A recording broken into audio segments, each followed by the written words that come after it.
The year was 2007, and I had just arrived in Malaysia, the 20th country I had visited that year as a global IT manager.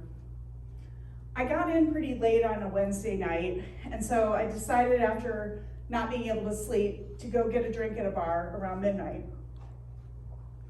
When I arrived at the bar in Kuala Lumpur, I immediately saw a 7-year-old child being sex trafficked. It set alarm bells off for me instantly, but I seemed to be the only person in the bar surprised. You see, traveling for work, staying in business hotels, unfortunately I'd seen a lot of sex trafficking, but never to someone so young. And there are just some things you can never unsee. Moving forward to 2015, on a visit to Washington, D.C., I had a chance to meet with John Clark, the CEO of the National Center for Missing and Exploited Children. And he shared with me the following statement. Handing your child a smartphone is like dropping them off in the most dangerous city in the world and walking away. Now, many of you are probably not familiar with the National Center for Missing and Exploited Children, but you're likely familiar with their work. They issue all the Amber Alerts for the country, and they also are the mandatory reporting location for all reports of child sexual abuse material from internet service providers, local law enforcement, and the public.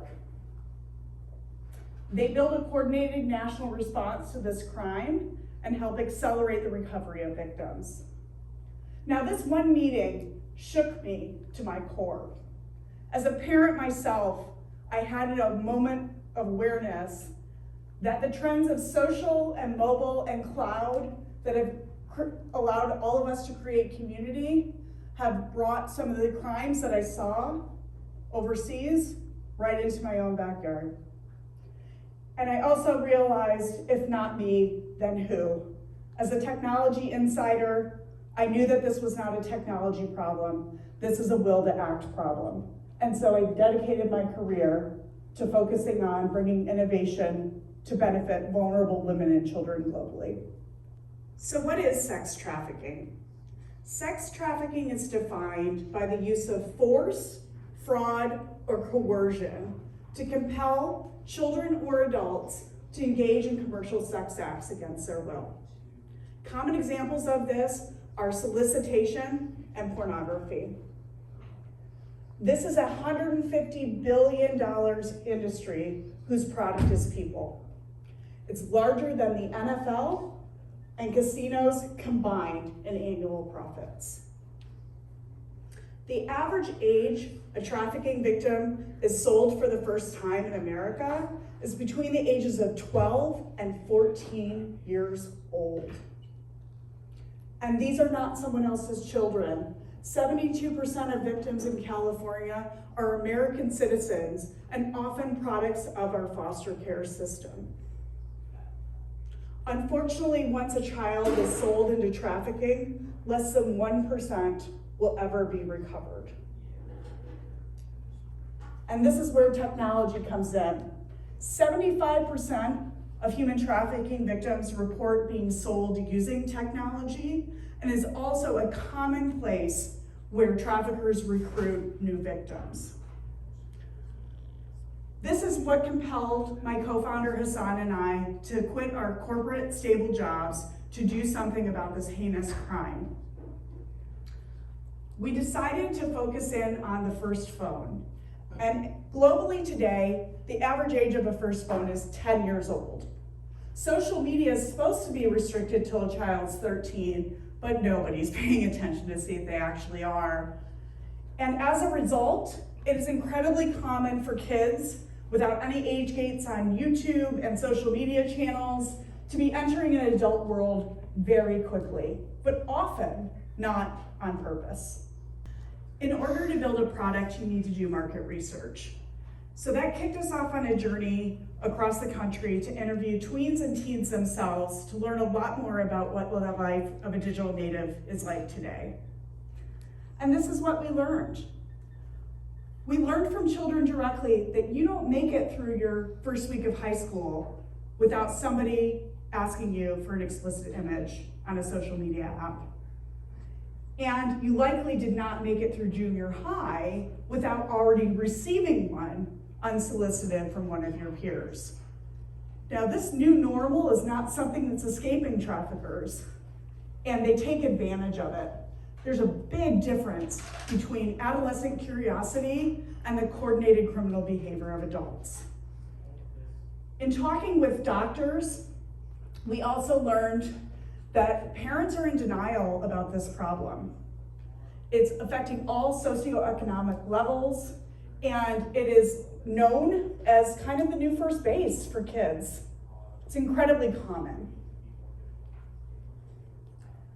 In working in this area, I learned a surprising statistic that 40% of the 65 million child sexual abuse materials reported to law enforcement in 2020 were taken by children themselves. So we wanted to focus in on that problem and say, how much faster could law enforcement go after prolific predators if we were able to reduce 40% of the reports from their stack of work to do that's just based on teens making quick decisions, trusting somebody they shouldn't, and sending a nudie cutie photo that's gonna haunt them for the rest of their lives. In 2017, after that meeting with John Clark, we established a partnership between Intel and the National Center for Missing and Exploited Children. And so getting deeper into the data, we learned that in 2013, there were 500,000 reports of child sexual abuse material coming from tech companies into law enforcement for follow-up. By 2020, that number grew to 21.7 million reports. You can't just keep adding staff to deal with a growth rate of a problem like that.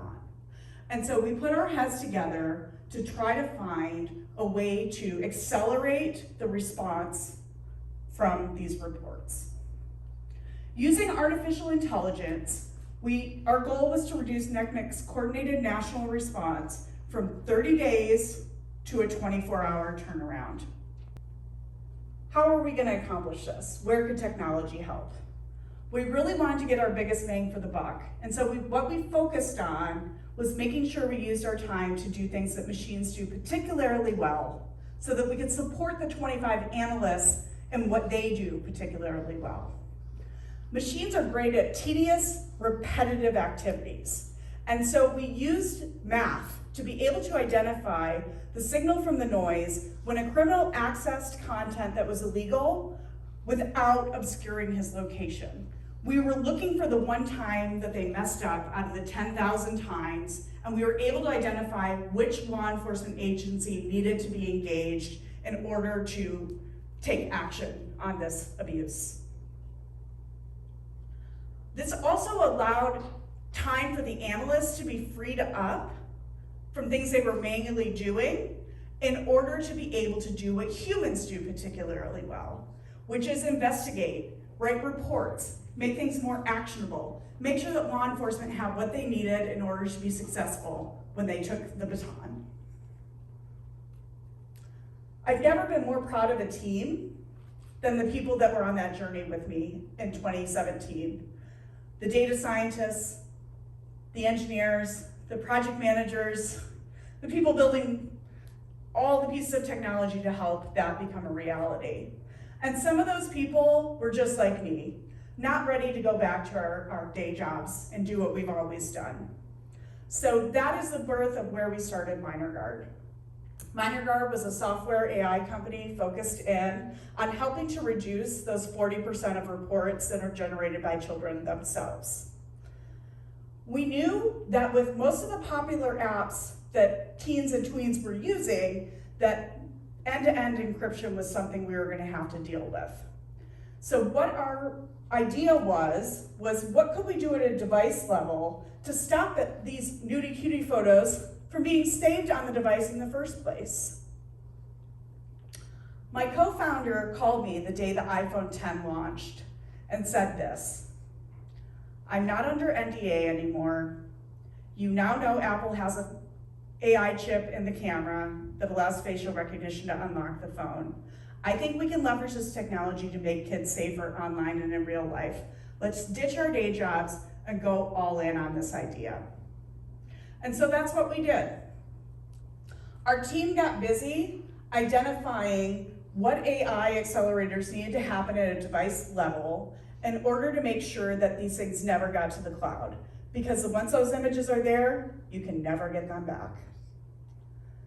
So through discovery and trial, we were able to raise a seed round, create a beta product, and that product is something that has inspired some technology innovation across phone manufacturers today.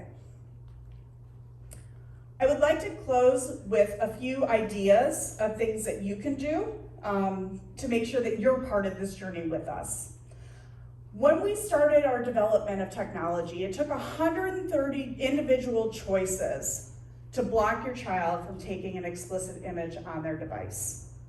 I'm happy to say that with the inspiration of our technology innovation, it now is a single button if you're using a family iOS account.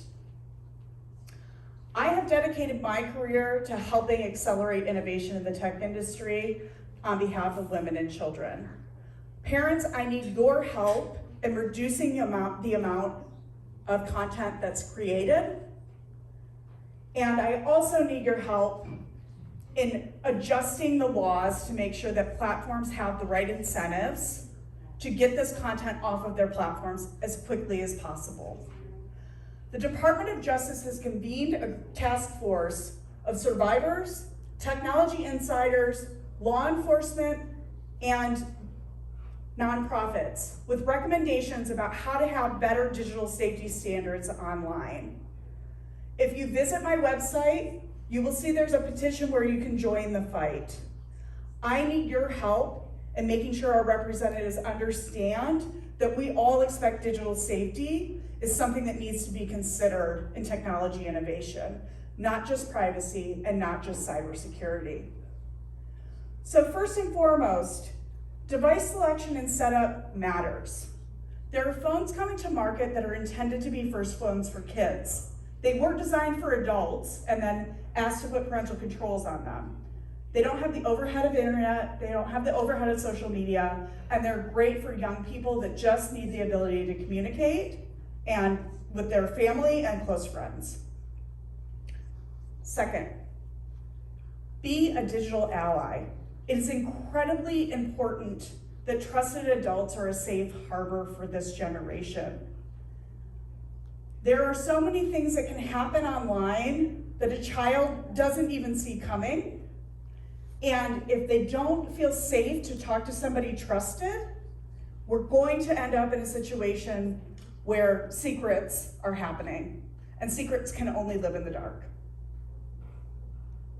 Third, please join the mission to demand technology regulation. The Department of Justice has done the heavy lifting in terms of defining what needs to change in our laws, and I need your support with your local representatives to help them understand the importance of this as we modify Section 230. For anyone here that is now thinking about how to set up their own kids' phones at home, please visit my website, lisathee.com, where we have explainer videos on how to set up parental controls properly. We have links to the petition, and we also have recommendations for first phones and social media monitoring capabilities. Parents, you are the gatekeepers for the online lives of your children. I would like to close with a quote from one of my favorite Tedx speakers, which is Dr. Brene Brown.